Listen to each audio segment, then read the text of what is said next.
Здравейте! Тук трябва да се извиня на мама. Мам, извинявай, че толкова много промених оригиналната ти рецепта за корабийки. Но честно, докара го доста близо до вкуса и още повече до аромата. Да, това са онези корабийки, които миришат на дом, на уют, само че с малко твист. Все пак това съм аз.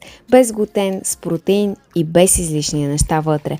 Правят се супер бързо. Сериозно, забъркваш, печеш и готово.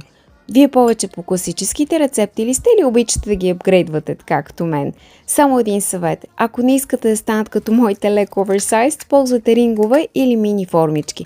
Но няма да ви лъжа. И така са си перфектни. Вкусът е топ, текстурата мека и да, няма компромис дори по празниците.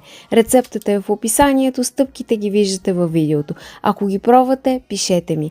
Запазете, харесайте или пратете на някой, който обича много корабийки. Enjoy!